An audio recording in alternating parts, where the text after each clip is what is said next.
ಹೆಣ್ಣು ತಂದಿರೋರು ಹೆಣ್ಣು ಕೊಟ್ಟಿರೋರು ರೋಡ್ನಲ್ಲಿ ನಿಂತ್ಕೊಳ್ತಾರೆ ಕಣ್ರಿ. ಯಾಕೆ ಹೇಳ್ರಿ? ಈ ಕೆಲವು ಹೆಣ್ಮಕ್ಳು ಇರ್ತಾವಲ್ಲ, ಅವು ತವ್ರ ಮನೇಲಿ ಎಷ್ಟೇ ಕಷ್ಟ ಇರಲಿ ಎಷ್ಟೇ ನೋವಿರಲಿ ಕಣ್ರಿ, ಮರ್ಯಾದೆ ಹೋಗುತ್ತೆ ಅಂತ ಬಿಟ್ಟು ಮುಚ್ಚಿಟ್ಕೊಂತಾರೆ. ಓಕೆ, ಅದು ಒಪ್ಕೊಳ್ಳೋಣ. ನಾವು ಒಂದು ಎಣ್ಣೆಯ ನಮಗೂ ಆ ಒಂದು ಇದು ಇದ್ದೇ ಇರುತ್ತೆ ಪ್ರತಿಯೊಬ್ಬರಿಗೂ. ನನ್ನ ತವ್ರ ಮನೆ ಮರ್ಯಾದೆ ಕಳಿಬಾರ್ದಪ್ಪ, ಗಂಡನ ಮನೆಗೆ ಗೊತ್ತಾಗಬಾರ್ದು ಅನ್ನೋ ಥರ ಮುಚ್ಚಿಟ್ಕೊಂಡು ಬರ್ತೀವಿ. ಅದೇ ಗಂಡನ ಮನೆ ವಿಷಯನೂ ಹಂಗೆ ಮುಚ್ಚಿಟ್ಕೊಡ್ರಿ. ಗಂಡನ ಮನೆಯಲ್ಲಿ ಒಂದು ಸಾಸಿವೆ ಕಾಳು ಬಿದ್ರೂ ಹೋಗಿ ಅಪ್ಡೇಟ್ಸ್ ಕೊಡ್ತೀರಾ. ಯಾಕೆ? ಗಂಡನ ಮನೆ ಮರ್ಯಾದೆ ಅಲ್ವಾ ಅದು? ತವ್ರ ಮನೆ ಮರ್ಯಾದೆ ಮಾತ್ರ ನಿಮಗೆ ಹೆಚ್ಚು. ಗಂಡನ ಮನೆ ಮರ್ಯಾದೆ ಒಂದು ತಿಳ್ಕೊಳ್ರಿ. ಕೆಲವು ಹೆಣ್ಮಕ್ಳಿಗೆ, ಎಲ್ಲ ಹೆಣ್ಮಕ್ಳು ಹಿಂಗೆ ಮಾಡ್ತಾರೆ ಅಂತ ನಾನು ಹೇಳ್ತಿಲ್ಲ. ಎಲ್ಲ ಕಷ್ಟ ಅನುಭವಿಸ್ಕೊಂಡು ಗಂಡ ಕೊಡೋ ಹಿಂಸೆ, ಅತ್ತೆ ಮದುವೆ ಕೊಡೋ ಹಿಂಸೆ ಅವೆಲ್ಲ ತಡ್ಕೊಂಡು ಇದ್ದಾವೆ ಹೆಣ್ಮಕ್ಳು. ನಾವು ಕಣ್ಣಲ್ಲಿ ನೋಡ್ತಾ ಇದ್ದೀವಿ. ಅಂಥ ಮಕ್ಕಳಿಗೆ ಒಂದು ದೊಡ್ಡ ನಮಸ್ಕಾರ ಹೇಳ್ತೀನಿ ನಾನು. ಏಕೆಂದರೆ ಅವರಿಗೆ ಮುಂದೆ ಒಂದು ಗುರಿ ಇದ್ದೇ ಇರುತ್ತೆ, ಅವ್ರಿಗೆ ಒಳ್ಳೇದಾದೇ ಆಗುತ್ತೆ ಮುಂದೆ.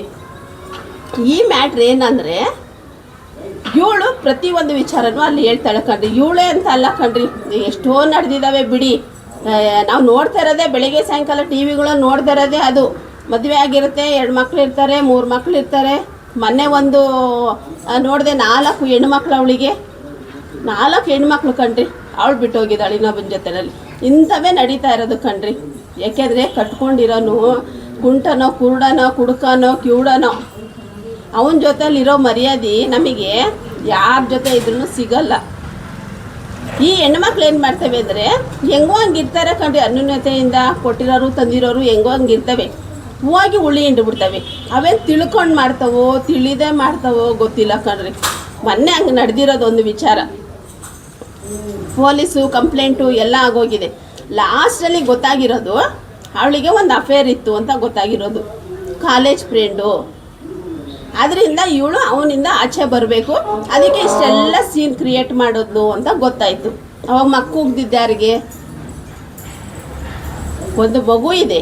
ಆ ಮಗು ಮಕ್ಕಾದ್ರೂ ನೋಡ್ಬೇಕಲ್ವೇನ್ರಿ ಇವಳು? ಯಾರೇ ಆಗ್ತಾರೆ, ಕಾಲೇಜವನಾದ್ರೇನು ಸ್ಕೂಲವನಾದ್ರೇನು ಇನ್ನೊಬ್ಬ ಆದ್ರೇನು, ಮದುವೆ ಆಯಿತಾ, ನಿಮ್ಮ ಸಂಸಾರ ನಿಮ್ಮ ಕೈಗೆ ಬಂತಾ, ಗಂಡ ಮಗು ಇದೆಯಾ ನಿಮಗೆ, ಅದು ನಿಮ್ಮದು ಸಪ್ರೇಟ್, ಅದು ನಿಮ್ಮದು ಒಂದು ಫ್ಯಾಮಿಲಿ ಅಂತ ತಿಳ್ಕೊಳ್ರಿ.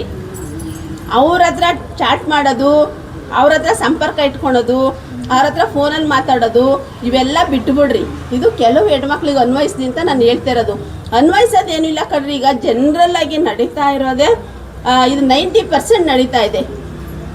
2-3 ಮಕ್ಳು ಇರ್ತವೆ, ಕಸಾಕ್ ಬರ್ತೀನಿ ಅಂತ ಹೇಳ್ಬಿಟ್ಟು ಓಡೋಗಿರೋರು ಇದ್ದಾರೆ, ಕಾರಲ್ಲಿ ತಾಳಿ ಕಟ್ಸ್ಕೊಂಡವ್ರು ಇದ್ದಾರೆ. ಏನೆಲ್ಲ ಯಾವ್ಯಾವ ಥರನೋ ನಡೆದಿದೆ ಕಣ್ರಿ. ಏಕೆಂದರೆ ಗಂಡ ಮಕ್ಕಳಿಗೆ ಮರ್ಯಾದೆ ಕೊಡ್ರಿ. ಏಕೆಂದರೆ ನಾಳೆ ದಿವಸ ನಿಮಗೇನೇ ಒಂದು ಕಷ್ಟ ಸುಖ ನೋವು ನಲಿವು ಏನೇ ಬಂದ್ರೂ ಗಂಡ ಮಕ್ಕಳು ಅತ್ತೆ ಮಾದಿರು ಇದನ್ನ ತಲೆಯಲ್ಲಿ ಇಟ್ಕೊಡ್ರಿ. ಕೆಲವು ಹೆಣ್ಮಕ್ಳಿಗೆ ಹೇಳ್ತೀನಿ, ಓಡೋಗ್ಬಿಡ್ಲಿ ಕಣ್ರಿ. ಅವ್ರಿಗೆ ತೀಟೆ ತಡಿದಲ್ಲೇ ಓಡೋಗ್ತಾರೆ ಅಂತ ಅಂದ್ಕೊಂಡು ಹಾಳಾಗೋಲಿಂದ ಬಿಟ್ಬಿಡೋಣ. ಮದುವೆ ಮಾಡ್ಕೊಂಡು ಮಕ್ಳು ಎತ್ಕೊಂಡು ಯಾಕ್ರಿ ಓಡೋಗ್ಬೇಕು? ಫಸ್ಟೇ ಓಡೋಗ್ಬಿಡ್ಲಿ. ಅವ್ರ ಅಪ್ಪ ಅಮ್ಮ ಪಾಪ ಅವು ಹೆಂಗೋ ಜೀವನ ಮಾಡ್ತಿರ್ತವೆ, ಮರ್ಯಾದೆಗೋಸ್ಕರ ಬದುಕ್ತಾ ಇರ್ತವೆ, ಅವ್ರ ಮರ್ಯಾದಿನೂ ತೆಗಿತವೆ. ಅವರು ಒಬ್ಬರು ತಡ್ಕೊಳೋ ಶಕ್ತಿ ಇಲ್ಲ ಕಣ್ರಿ. ಕೆಲವರು ತುಂಬ ಸೆನ್ಸಿಟಿವ್ ಆಗಿರ್ತಾರೆ. ನಮ್ಮ ಹಳ್ಳಿ ಜನ ಇರ್ಬೋದು, ಸಿಟಿ ಜನ ಯಾರೇ ಇರ್ಬೋದು, ನಮ್ಮ ಹಳ್ಳಿ ಜನ ಅಂತೂ ತುಂಬಾ ಮುಗ್ಧತೆಯಿಂದ ಇದ್ದಿದ್ದ ಜನ ಕಣ್ರಿ. ಎಲ್ಲೆಲ್ಲ ಹುಡುಕಿ ಹೆಂಗೆಂಗೋ ತೊಗೊಂಡು ಬಂದು ಹೆಣ್ಣು ಮಗುನ ನನ್ನ ಮನೆಗೆ ಬಂದರೆ ಚೆನ್ನಾಗಿರ್ತಾಳೆ, ನಮ್ಮನ್ನೆಲ್ಲ ಚೆನ್ನಾಗಿ ನೋಡ್ಕೊತಾಳೆ ಅಂತ ಒಂದು ನಿರೀಕ್ಷೆ ಇಟ್ಕೊಂಡು ಮದುವೆ ಮಾಡ್ಕೊತಾರೆ. ಇವ್ರು ನೋಡಿದ್ರೆ ಏನೇನೋ ಒಂದೊಂದು ಸುಳ್ಳು ಹೇಳ್ಬಿಟ್ಟು ಓಡೋಗೋದು. ಫಸ್ಟೇ ಓಡೋಗ್ಬಿಡ್ರಿ. ಸುಮ್ಮನೆ ಯಾಕೆ ಎಲ್ಲರೂ ಮರ್ಯಾದೆ ತೆಗೆದ್ಬಿಟ್ಟು ಹೋಗ್ತೀರಾ? ಓಡೋಗೋದು ಒಂದು ಕಡೆ ಇರಲಿ. ಇವಾಗ ಕೊಲೆನೇ ಮಾಡಕ್ಕೆ ಶುರು ಆಗ್ಬಿಟ್ಟಿದ್ದಾರೆ ಕಣ್ರಿ. ನಿದ್ದೆ ಮಾತ್ರೆ ಹಾಕೋದಂತೆ, ಅವನೊಬ್ಬನ ಬಾಯ್ ಫ್ರೆಂಡ್ ಕರ್ಕೊಂಬರೋದಂತೆ, ಅವನ ಜೊತೆ ಸೇರ್ಕೊಳ್ಳೋದಂತೆ, ಅವನ ಗಂಡನ್ನ ಸಾಯಿಸೋದಂತೆ. ಇದೆಲ್ಲ ಕರ್ಮ ಅಂತೂ ಯಾವತ್ತೂ ಸುಮ್ಮನೆ ಬಿಡಲ್ಲ. ನೀವು ಇವತ್ತು ಚೆನ್ನಾಗಿರ್ಬೋದು ಅಷ್ಟೇ, ಸುತ್ತಿ ಸುತ್ತಿ ಸುತ್ತಿ ಸುತ್ತಿ ಸುತ್ತಿ ನಿಮ್ಮ ಕುತ್ತಿಗೆ ಮೇಲೆ ಕಾಲಿಕ್ಕದ ಆ ಕರ್ಮ ಅಂತೂ ಯಾವತ್ತೂ ನಿಮ್ಮ ಸುಮ್ಮನೆ ಬಿಡಲ್ಲ.